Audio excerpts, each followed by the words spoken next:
അനുഗ്രഹിക്കപ്പെട്ട നല്ല സമയത്തിനായി ഞാൻ ദൈവത്തെ സ്തുതിക്കുന്നു, സ്തോത്രം ചെയ്യുന്നു. ദൈവവചനം ശ്രവിച്ചുകൊണ്ടിരിക്കുന്ന എല്ലാ ദൈവമക്കൾക്കും വീണ്ടും വരാമെന്ന് അരുളി ചെയ്തവനായ കർത്താവായ യേശു ക്രിസ്തുവിൻ്റെ ധന്യനാമത്തിൽ ഞാൻ എൻ്റെ സ്നേഹവന്ദനം അറിയിക്കുന്നു. ഇന്നത്തെ അല്പസമയത്ത് ചിന്തയ്ക്കായി 26 സങ്കീർത്തനം 6 വാക്യവും 7 വാക്യത്തിൻ്റെ ആദ്യ ഭാഗവും നമുക്ക് വായിക്കാം. സ്തോത്രസ്വരം കേൾപ്പിക്കേണ്ടതിനും നിൻ്റെ അത്ഭുത പ്രവൃത്തികൾ ഒക്കെയും വർണ്ണിക്കേണ്ടതിനും ഞാൻ കുറ്റമില്ലായ്മയിൽ എൻ്റെ കൈകളെ കഴുകുന്നു. അനുഗ്രഹിക്കപ്പെട്ട വേദവാക്യങ്ങളാണ് നാം കേട്ടത്. ദാവീദാണ് 26 സങ്കീർത്തനം എഴുതിയത് എന്നതിനാൽ കേട്ട വാക്യങ്ങൾ ദാവീദിൻ്റെ അനുഭവം ആണെന്നതിൽ സംശയിക്കേണ്ടതില്ല. 26 സങ്കീർത്തനം 1 വാക്യത്തിൽ താൻ ഒരു ആവശ്യം ദൈവത്തോട് പറഞ്ഞിട്ടുണ്ട്. തൻ്റെ ആവശ്യം തനിക്ക് ന്യായം പാലിച്ചു കിട്ടുക എന്നതാണ്. ദൈവത്തിന് താൻ ബോധിച്ച പുരുഷനായാൽ മാത്രമേ ദൈവം തൻ്റെ വിഷയത്തിൽ ഇടപെടുകയുള്ളൂ എന്ന് താൻ ന്യായപ്രമാണത്തിൽ നിന്നും പഠിച്ചിട്ടുണ്ട്. അതുകൊണ്ട് താൻ ദൈവത്തോട് പറയുകയാണ്, ഞാൻ കുറ്റമില്ലായ്മയിൽ എൻ്റെ കൈകളെ കഴുകുന്നു എന്ന്.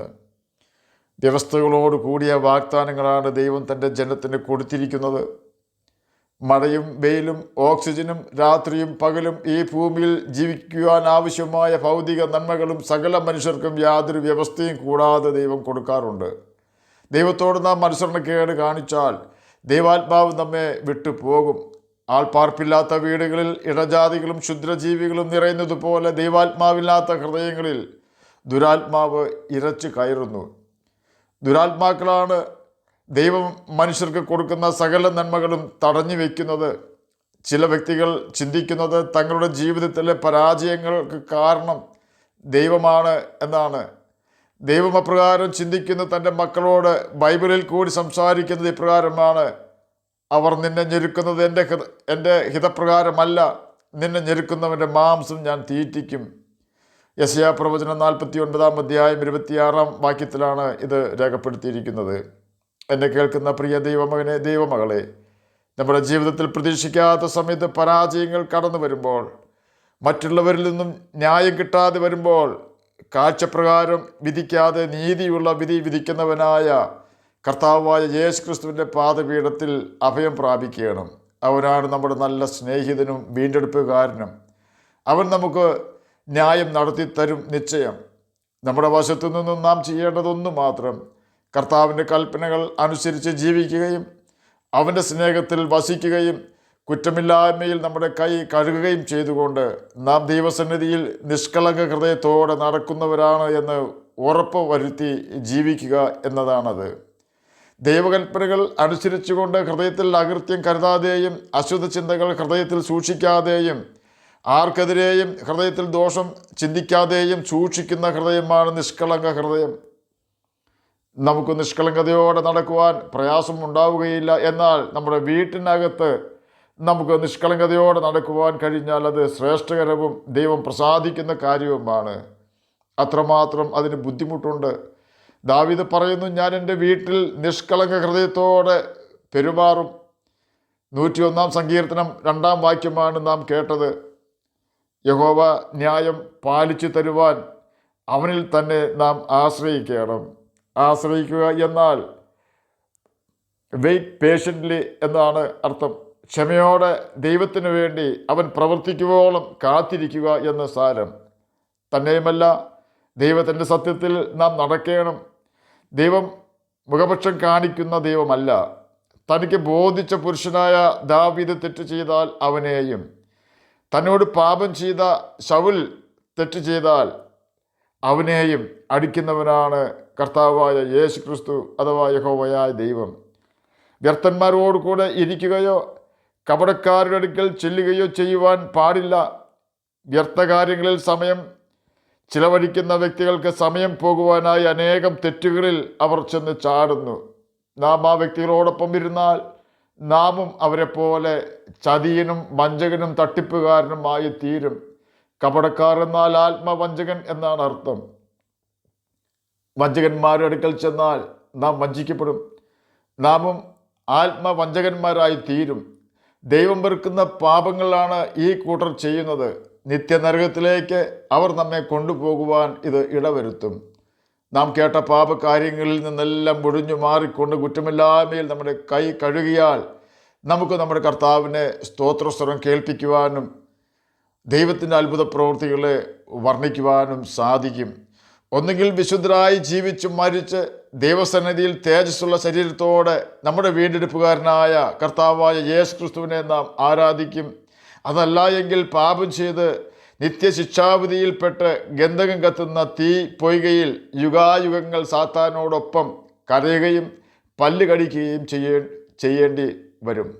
എന്നെ കേൾക്കുന്ന പ്രിയ ദൈവമകനെ, ദൈവമകളെ, നാം നരകത്തിൽ കിടന്ന് കരയുവാനോ പല്ല് കടിക്കുവാനോ ഇട വരാതിരിക്കുവാനാണ് കർത്താവായ യേശു ക്രിസ്തു നമുക്ക് വേണ്ടി കാൽവരി ക്രൂശിൽ യാഗമായി തീർന്നത്.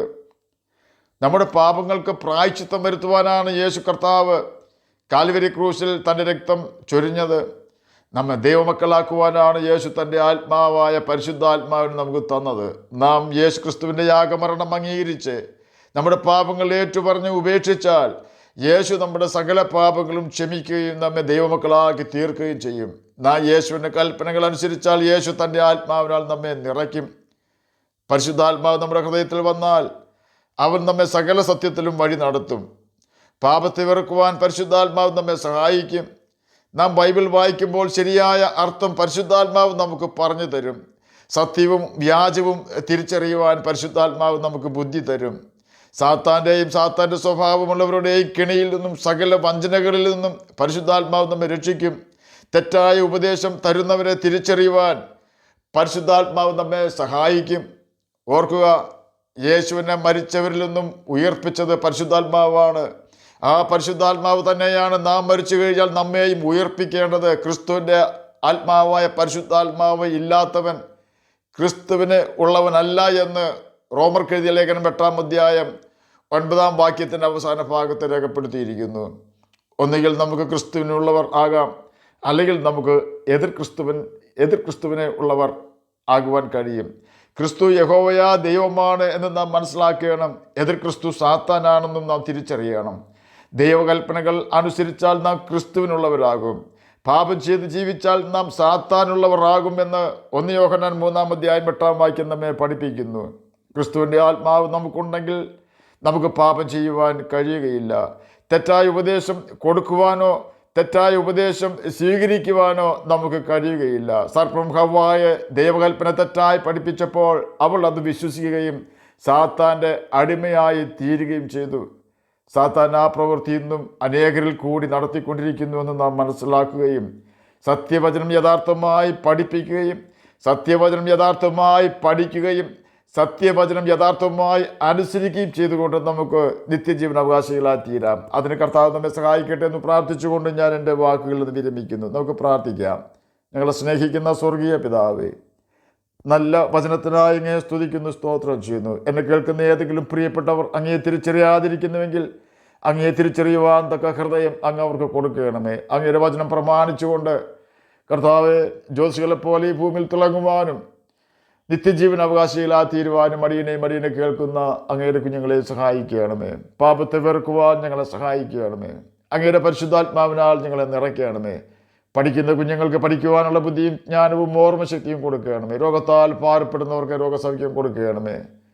പ്രാർത്ഥന കേട്ടതിനായി സ്തോത്രം. യേശുവിൻ്റെ നാമത്തിൽ തന്നെ ആമേൻ. കർത്താവ് എല്ലാവരെയും അനുഗ്രഹിക്കട്ടെ. സ്തോത്രം.